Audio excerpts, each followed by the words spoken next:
ये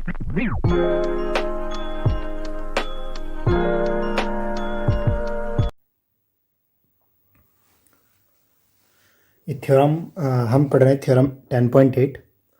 10.8 थ्योरम में क्या गिवन है, the angle subtended bye an arc at the centre is double the angle subtended bye it any point on the remaining part of the circle.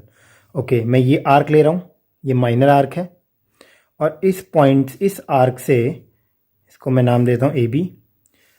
Angle subtend हो रहा है जो centre पे, जो एंगल कहाँ बन रहा है, सेंटर पे जो एंगल बन रहा है, ये वाला एंगल, ये एंगल क्या होगा, डबल होगा किस एंगल का, अगर इसी आर्क से सर्कल के किसी भी पॉइंट पे क्या बन रहा है, एंगल जो यहाँ बन रहा है।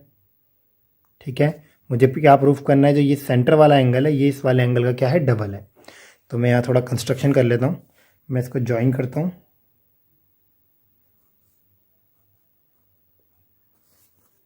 ओके, यहाँ मैं ले रहा हूँ इसको एंगल 1, इसको एंगल 2, इसको एंगल 3, इसको एंगल 4, एंगल 5 एंड एंगल 6, इसको नाम देते हैं सी। ठीक है, मुझे क्या प्रूफ करना है, अगर मुझे यहाँ प्रूफ क्या करना है,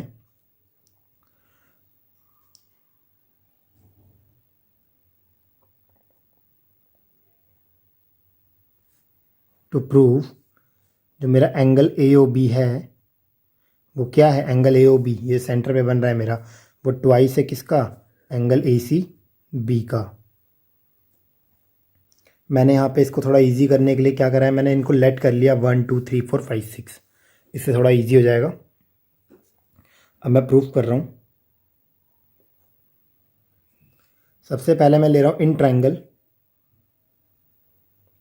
ए ओ सी। हमने एक थ्योरम पढ़ी थी ट्राइंगल चैप्टर में कि अगर ट्राइंगल के ऑपोजिट, इंटीरियर ऑपोजिट एंगल का सम एक्सटीरियर के इक्वल है। हमने पढ़ा था अगर ट्राइंगल के इंटीरियर ऑपोजिट एंगल का सम, जो इंटीरियर ऑपोजिट एंगल का सम होता है किसके इक्वल होता है, एक्सटीरियर एंगल के इक्वल होता है। मैं रफ में ड्रॉ कर रहा हूँ, इसको मैं एंगल 1 ले रहा हूँ, इसको एंगल 2 ले रहा हूँ, और इसको एंगल 3 ले रहा हूँ। अगर ये इंटीरियर ऑपोजिट एंगल है तो इनका सम किसके इक्वल होगा, एक्सटीरियर के इक्वल होगा। तो यहाँ क्या लिखूँगा, एंगल 1 प्लस में angle 2 is equal to angle 3। Property का नाम exterior angle property, exterior angle property. Same मैं ये वाला ट्राइंगल ले रहा हूँ, उसके ऑपोजिट है जो in triangle B O C. Angle 6 और एंगल 5 का सम किसके इक्वल होगा, एंगल 4 के। Angle 5 plus angle 6 is equal to angle 4। Property का नाम exterior angle property, exterior angle property. Okay, अब हमने पढ़ा हुआ है अगर किसी भी ट्राइंगल के ऑपोजिट साइड इक्वल हो तो उनके ऑपोजिट एंगल भी इक्वल होते हैं। ध्यान से देखना, मैं इस वाले की बात कर रहा हूँ ट्राइंगल की, मैं रफ में ड्रॉ कर रहा हूँ, ट्राइंगल बना रहा हूँ, ट्राइंगल ए ओ सी दिख रहा होगा आपको, ए ओ सी ट्राइंगल। ओ ए और ओ सी क्या है, इक्वल रेडियाई है। इसको एक काम करते हैं, इस वाली इक्वेशन को ऊपर वाले को फर्स्ट लेट कर लेते हैं, इसको सेकंड लेट कर लेते हैं। मैं लिख रहा हूँ यहाँ पे ए ओ किसके इक्वल है, सी ओ के इक्वल है, इक्वल रेडियाई। और अगर ट्राइंगल के ऑपोजिट साइड इक्वल होते हैं तो इनके ऑपोजिट एंगल भी इक्वल होते हैं। तो इनके ऑपोजिट एंगल कौन से होंगे, angle 1 is equal to angle 2। Angle equal to the opposite side of a triangles are also equal. ठीक है, आपको ये लिखना है यहाँ पे। ऐसे ही मेरा इस वाले ट्राइंगल में देखो सेम, ओ सी इक्वल होगा ओ बी के,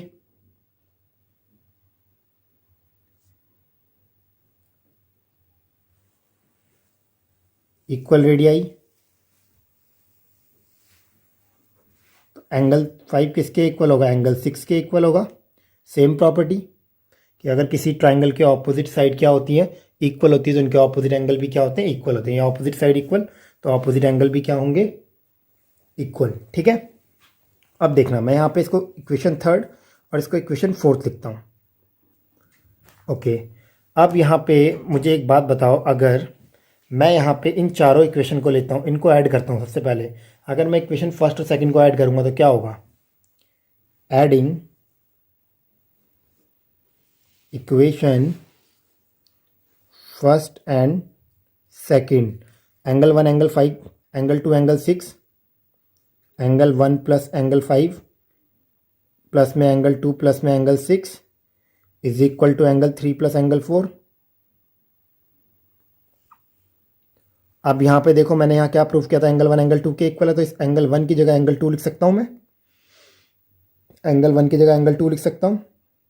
तो एंगल 2 लिखूंगा एंगल 1 की जगह, और ये क्या है मेरा एंगल 5, एंगल 5 किसी के इक्वल नहीं, एंगल 5 एंगल 6 के इक्वल है, ठीक है। तो इसको मैं एंगल 5 ही लिख रहा हूँ, इसको एंगल 2 ही लिख रहा हूँ। एंगल 6 को मैं लिख सकता हूँ एंगल 5, क्योंकि दोनों इक्वल है एक दूसरे के। तो एंगल 3 प्लस एंगल 4, इसको मैं यहाँ थोड़ा जगह कम पड़ गई है तो इधर आपको शो करके दिखाता हूँ। एंगल 2 और एंगल 2 कितना हो जाएगा मेरा, ट्वाइस ऑफ एंगल 2, और एंगल 5 और एंगल 5 कितना हो जाएगा, ट्वाइस ऑफ एंगल 5। तो जब मैं दोनों को ऐड करूँगा तो मेरा क्या आएगा, ट्वाइस ऑफ एंगल 2 प्लस में twice of angle 5 is equal to angle 3 plus angle 4।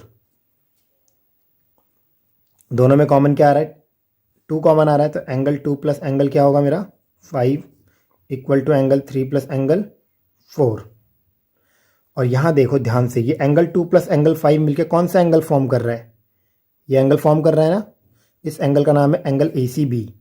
तो ट्वाइस ऑफ एंगल ACB और एंगल 3 और एंगल 4 मिलके क्या फॉर्म कर रहा है, ये वाला एंगल, ये कौन सा एंगल है मेरा, angle AOB is equal to angle AOB, hence proved. ये मेरा यहाँ पे क्या हो गया है, प्रूव हो चुका है। आई होप ये समझ में आया होगा। जो है यह थ्योरम 10.9, ठीक है। Angle in the same segments of circle are equal, अगर सर्कल के एंगल जो होंगे सेम सेगमेंट में होंगे सर्कल के, वो क्या होंगे, इक्वल होंगे। अच्छा, सेम सेगमेंट का मतलब क्या है, लेट सपोज अगर मैं बोल रहा हूँ ये मेरी AB एक आर्क है, और आर्क से मैं अगर एक कॉर्ड ड्रॉ करता हूँ तो ये माइनर सेगमेंट होता है, इसके ऊपर वाला मेजर सेगमेंट होता है। तो अभी मुझे क्लियर दिख रहा है, दो मेरे यहाँ पे क्या बन रहे हैं, एंगल बन रहे हैं, और दोनों ये क्या है, मेजर सेगमेंट पे बन रहे हैं। अगर मैं इस माइनर आर्क को लेता हूँ AB को, तो ये जो मेजर सेगमेंट पे जो एंगल बन रहे हैं इन दोनों का सम, ये दोनों एंगल क्या होंगे, एक दूसरे के इक्वल होंगे। हमें ये प्रूफ करना है, ठीक है। अब मैं यहाँ गिवन नहीं लिख रहा हूँ, गिवन क्या है, गिवन मुझे क्या है, एक सर्कल गिवन है, ठीक है, AB जिसकी माइनर आर्क है, O सेंटर है, और ये एंगल फॉर्म हो रहे हैं, ठीक है। अब मुझे प्रूफ क्या करना है, मुझे प्रूफ करना है, वो लिख रहा हूँ मैं सीधा, क्या मुझे क्या प्रूफ करना है, टू प्रूव जो angle on the same segments होते हैं वो क्या होते हैं, एक दूसरे के इक्वल। ये एंगल इस एंगल के इक्वल, इस एंगल का नाम क्या है, एंगल ACB या फिर BCA। तो मैं इसको लिख लेता हूँ एंगल ACB किसके इक्वल होगा, इस वाले एंगल के। अगर इसको एंगल ACB लिखा तो ये क्या होगा, BDA होगा या ADB। तो मैं इसको लिखता हूँ एंगल BDA। मुझे ये दोनों एक दूसरे के इक्वल प्रूफ करने हैं, तो प्रूफ स्टार्ट कर रहा हूँ मैं, ठीक है। अभी प्रीवियस थ्योरम में हमने क्या पढ़ा था, 10.8 थ्योरम में, 10.8 थ्योरम में हमने पढ़ा था कि एंगल अगर क्या होंगे, किसी भी आर्क से एंगल सबटेंड होगा सेंटर पे, वो क्या होता है, ट्वाइस होता है, अगर उसी आर्क से हम एंगल सर्कल के किसी भी आर्क पे क्या करें, फॉर्म करें। मतलब अगर AB एक आर्क है, इस आर्क से मैं अगर सेंटर पे एंगल फॉर्म कर रहा हूँ, जो ये वाला एंगल, और इसी आर्क से मैं सर्कल के किसी भी पॉइंट पे एंगल फॉर्म करूँ, तो जो सेंटर वाला एंगल होगा डबल होगा इस वाले एंगल के। तो मैं यहाँ लिख सकता हूँ जो मेरा एंगल AOB है वो क्या होगा, ट्वाइस होगा किसके, एंगल ACB के, क्योंकि वो सेम AB आर्क से बन रहा है। और यहाँ थ्योरम कौन सी थ्योरम यूज हुई है, थ्योरम 10.8। तो यहाँ मैं यहाँ पे अभी थ्योरम 10.8 लिखवा रहा हूँ, तो यहाँ लिख सकते हो angle subtended by the arc at the centre is double the angle subtended by the same arc in any point on the circle. अगर सर्कल पे कहीं पे भी वो फॉर्म करेगा एंगल तो क्या होगा, सेंटर वाले के डबल होगा, मतलब सेंटर वाला एंगल डबल होगा जो अदर पार्ट पे फॉर्म हो रहा है। तो ये वाला एंगल, इसलिए मैंने थ्योरम 10.8 लिख दिया। सेम ऐसी अगर मैं इसी आर्क की बात करूँ, AB आर्क की, तो ये वापस से सेंटर पे एंगल सबटेंड कर रही है, और यही आर्क कहाँ कर रही है, यहाँ पे भी एंगल फॉर्म कर रही है D पॉइंट पे। तो मैं क्या लिखूंगा, जो मेरा एंगल AOB होगा, अगेन वो ट्वाइस होगा किसका, एंगल ADB के। Same theorem 10.8, angle subtended by the arc at the centre is double, ठीक है। तो ये दोनों एक दूसरे के क्या हो गए, दिख रहा होगा, दोनों में AOB कॉमन आ रहा है। तो इसको इक्वेशन नंबर 1 और इसको इक्वेशन नंबर 2 लिख लेते हैं, ठीक है। तो फ्रॉम इक्वेशन 1 एंड 2 इन दोनों से क्या कंक्लूजन निकला हमारा, from equation first and second क्या फॉर्म हुआ इससे, ए ओ बी कॉमन, तो ये दोनों भी एक दूसरे के इक्वल हो जाएंगे। तो मैं क्या लिखूंगा, twice of angle A C B is equal to twice of angle A D B, और 2 से 2 कैंसिल आउट हो गया। तो एंगल ए सी बी किसके इक्वल आ गया, एंगल ए डी बी के। और यही हमें प्रूव करना था कि ए सी बी किसके इक्वल होगा, ए डी बी लिखो या बी डी ए लिखो, बात एक ही है। ठीक है, तो ये एंगल किस में बन रहे हैं, सेम सेगमेंट पे बन रहे हैं।